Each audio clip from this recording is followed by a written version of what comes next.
arts.ah.gov, and they just finished a 2-year report called Reinvesting in Arts Education. So essentially, this is the president's report called Reinvesting in Arts Education. It makes a case for why we have to invest in the arts, has a lot of scientific data on how investments in the arts, particularly for students who don't have a science or math savvy background, like myself, how exposure to the arts is part of a great holistic learning. But what actually happens with this report, right? Just because the president reads this report and agrees with everything that's in it doesn't mean that we can suddenly increase arts funding.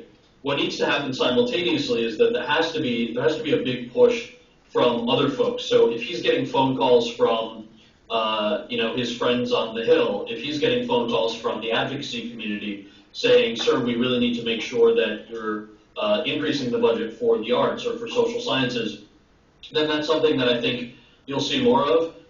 The Department of Education has a public engagement office just like our office. I would urge you guys to reach out to them and get a more fuller sort of policy explanation of the nuances in why certain budgets go up, why other ones go down, why some of them might be put in, sort of competitive grant-making pools. But the sort of concise answer is we need your help in saving the programs that you want saved.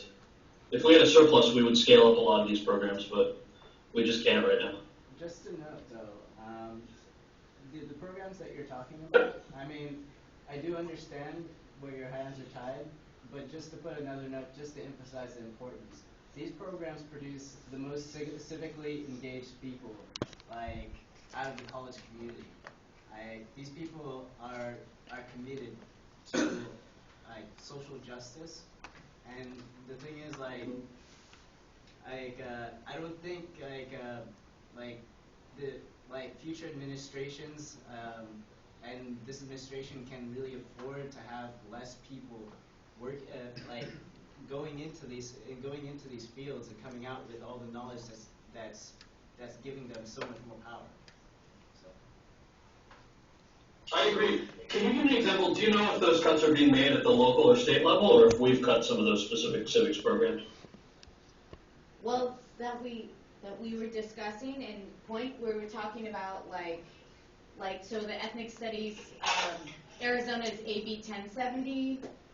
We talked about here at the CSU, so we don't necessarily know how the federal government's funding works with our CSU. I'm pretty sure that it's not from you guys, it is from a state level, but we're just wondering how you can help us urge our CSU to not cut the things that we need, because our administration doesn't listen to us. So how do we get the federal government to partner with us, the students, and support us in saving programs like that? I mean, because so a lot of the. Sorry, go ahead. Go ahead. No, go ahead. Well, I don't want to judge it. I feel like you're telling us things we already know. I know that's mean to say, but we know that we need. It's mutual. Well, you're telling us things like okay, we need to go out and fight to save these programs. Well, we know that, but what we want to know is how can you help us? What is there that we can, what grants can we apply for?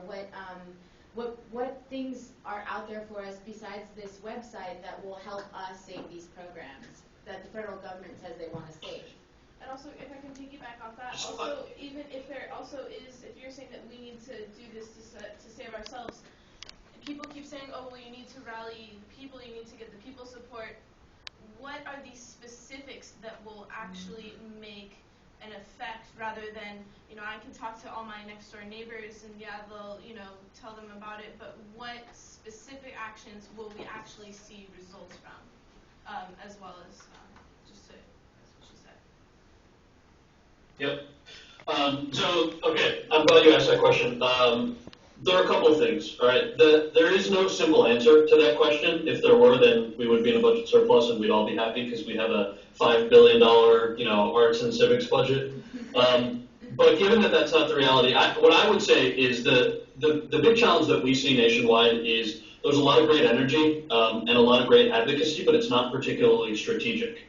And what I mean by that is that folks often look to the federal government for, what can the president actually do when we're talking about something that they don't have jurisdiction over? What we can provide is sort of the guidance and the two-way dialogue What I would encourage you all to do is think more strategically about the way that you go about doing things. I'll give you an example. We hear from a lot of folks around the country who might have days of action or protests, for example. Those are obviously a great way to get press and to get awareness about certain things.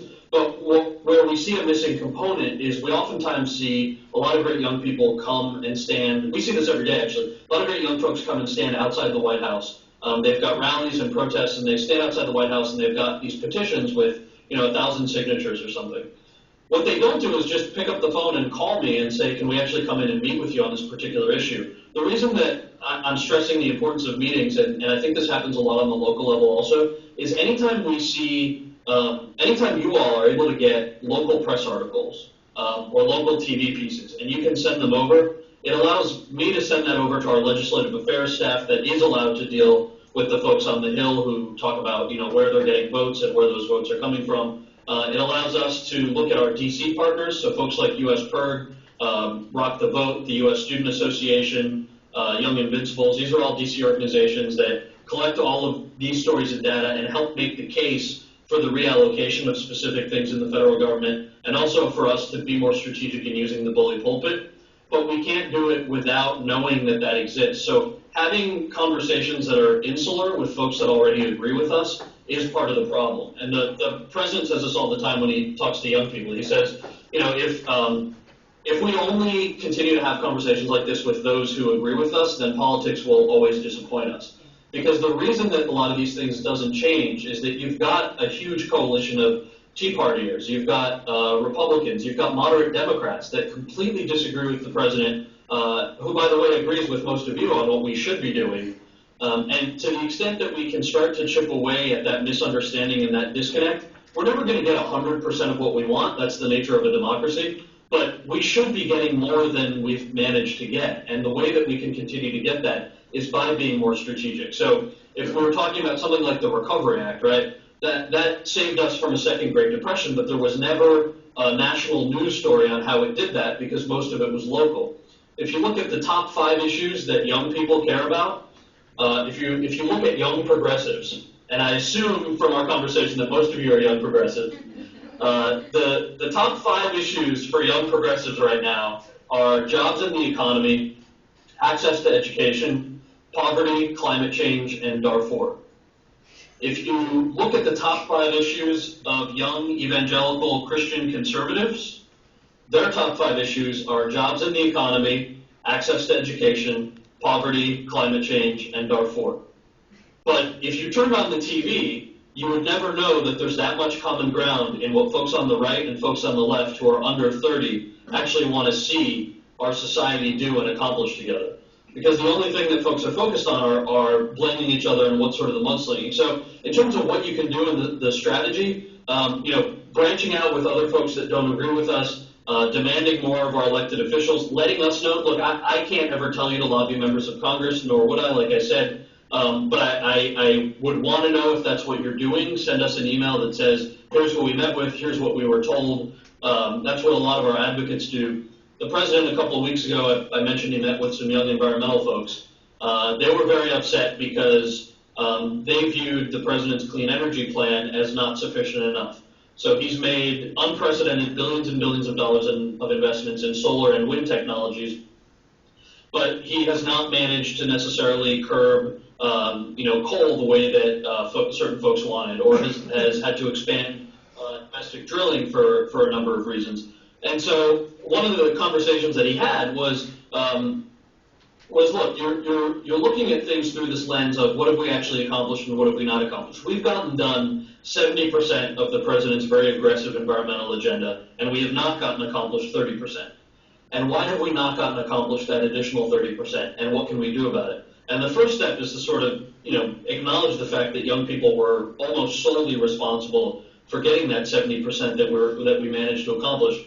But that remaining 30%, the president said in the last 2 years that he's been here, can he guess the number of times a congressperson from the House or Senate called the president and said, Mr. President, we're really scared because young people are demanding that we do more about energy and the environment. He has gotten 0 phone calls since he's taken office from folks on Capitol Hill saying that that was the case, which means that the President of the United States, having only gotten to accomplish 70% on the environment that he set out to do, is still doing more than any member of Congress wants him to do on the environment, which means that there's a missing link between the advocacy, right? So when we talk about how can we actually make sure our voices are being heard and how can they infiltrate in the right ways, I'm certainly passing along all of this information to the policymakers, but it's got to be broader and it's got to be in conjunction with our Republican friends, with our moderate Democrat friends, with the folks that don't agree with what we're doing so that the needle continues to move in the right way. Does that help answer that question a little bit, at least, I hope? Yeah. One thing that I was going to point out here in California, we had a Senate or Assembly bill, AB 1130, which is essentially taxing the rich 1% by 1%. Is there any way that we can actually blow that up on more of a national scale and tax the rich 1% in America by 1% and put those funds into education?